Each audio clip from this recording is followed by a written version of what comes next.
What is going on, YouTube? Cy Guy 29 coming at you for another video. This time it's a little different. Normally you're expecting Mauer Monday or Crafts and Cards or Cyclone Saturday. Used to be Cyclones and Sotos. Haven't done either one of those for a while. I need to do one of those just to catch up a little bit.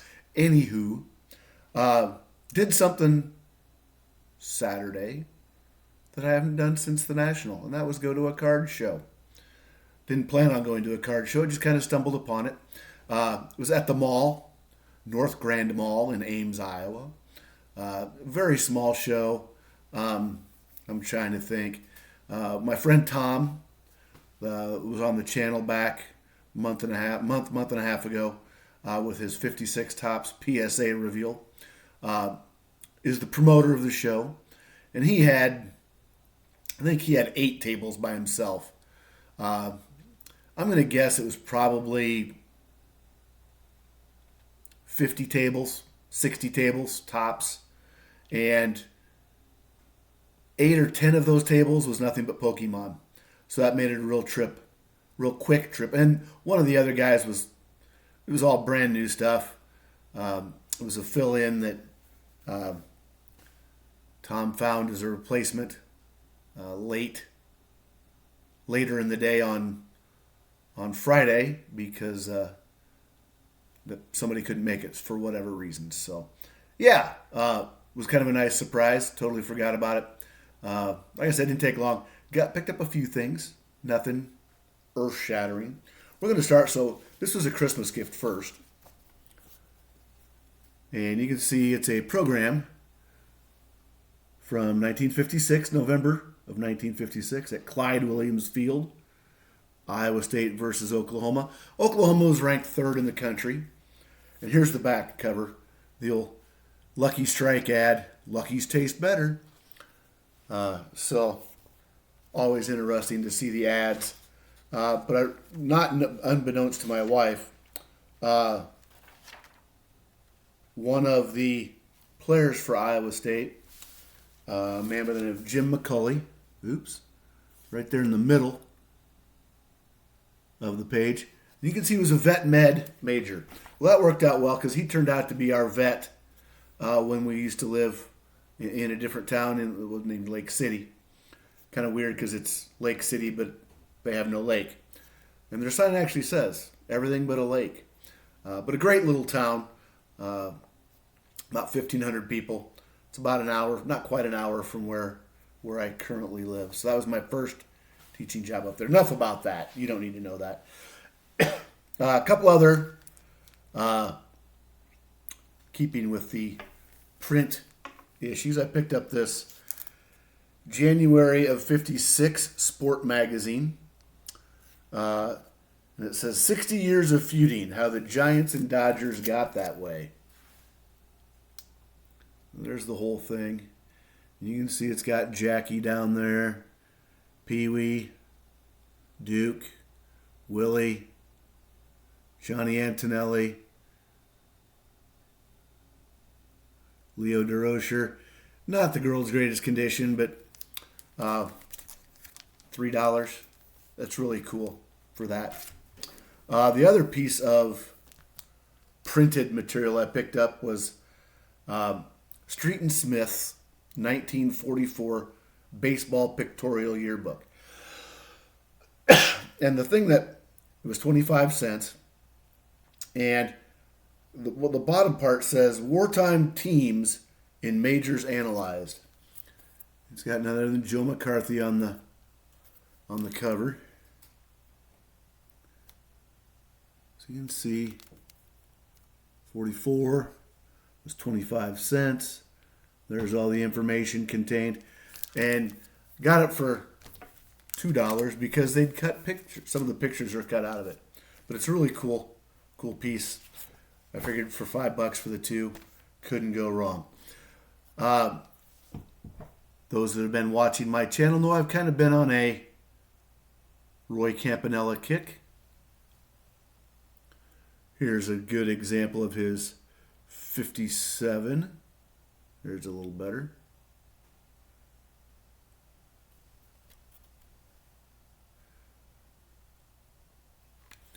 Love that card. Nothing earth-shattering by any stretch. That's by far the biggest card.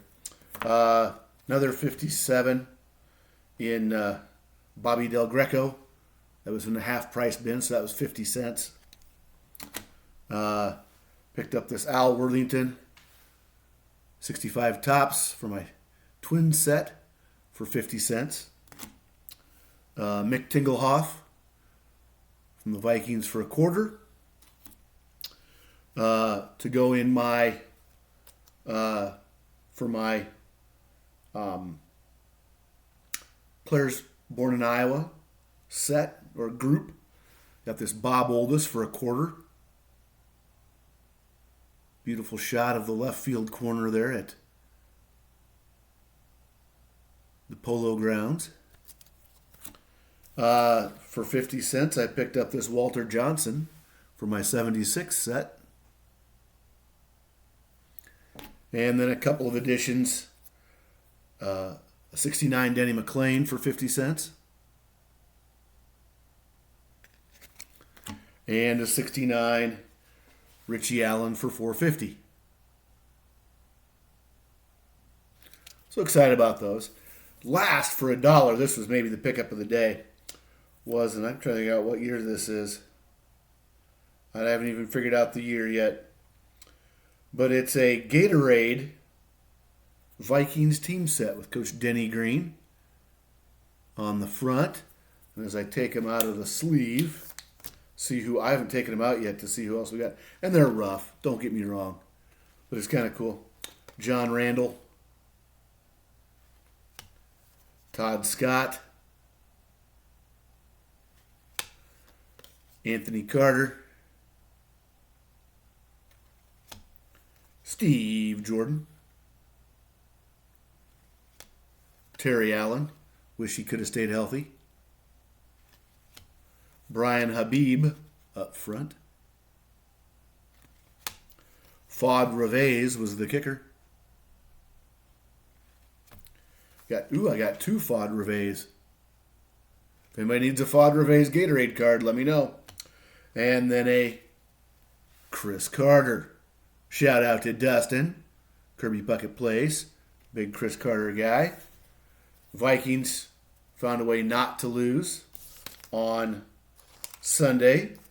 Beat the stinking Packers to finish things off well and screw their draft position completely. But, hey, when you beat the Packers, you beat the Packers. You take it and you move on. Last three things. This was $1, my Metropolitan Stadium postcard. Not sure of the year. Stukes, if you're out there watching, you can probably let me know. You're more of a postcard guy. But for $1, I couldn't leave it in the bargain bin. And this guy had 3 tubs of bargain bin stuff. He had a baseball, a hockey, and a football. And he had some great old hockey. I mean, I'm talking 50s Parkhurst and some some really nice older O-Pee-Chee and Tops. But his prices in the bargain bin, even at 50% off, were just... The one was missing a third of the card, and he wanted $11 for it. And I tried to figure out. I said, "Hey, is this a short print? Is it an error card? What? Why? It's just what it goes for." So I'm like, no. So you won't see any hockey today. But I probably spent 40 minutes going through those. A couple months back, I had a Tip Top Bread card of pitcher Bill Zuber, first Mennonite, I believe, to play in the majors. And I said he had a restaurant in the Amana Colonies. Well, here's a little postcard from that restaurant. You see Bill Zuber's Dugout Restaurant, Homestead, Iowa, facsimile autograph. And then on the back, it's his 10 Commandments of Baseball from Joe McCarthy. And it says, I love it in the bottom, printed in the interest of baseball. So I'll hold that there. You can pause and take a look at it. So that was kind of fun. Last thing, and that was 50 cents and another 50 center, is this 74 Kansas City Royals postcard. The guy had the whole set except for George Brett. And that was one of those crazy things. He's in the 74 postcard set, with his rookie in 75. So kind of a pre-rookie thing almost. But this one, I said, you don't happen to have a Bob Stinson, do you? The guy he goes, well, the rest of the set's there. He goes, the only thing I've sold is the Brett. And sure enough, and you're probably sitting there going, why in the hell does Cy Guy want a Bob Stinson? Well, I own a game-used Bob Stinson bat that I got the very first time I ever went to Metropolitan Stadium. And this would be the visitors' dugout, third base side, and we were sitting about right here. But I was, of course, down by the railing during batting practice trying to get autographs, and Mr. Stinson came back from his stint in the cage and said, hey, kid, why don't you take this? It's not doing me any good. And he handed me his bat, and it's hanging up right over there. It's the blue-ringed Adirondack, third from the left. And we'll do a video on Bob Stinson probably one of these days. I don't think I've done one previously, so it was kind of fun to find that and talk to the guy a little bit about. He was from Minnesota, so it's a really nice conversation. Good day. This has gone much longer than I'd planned, so I'm not going to keep you any longer. Till next time, remember, collect what you love what you collect.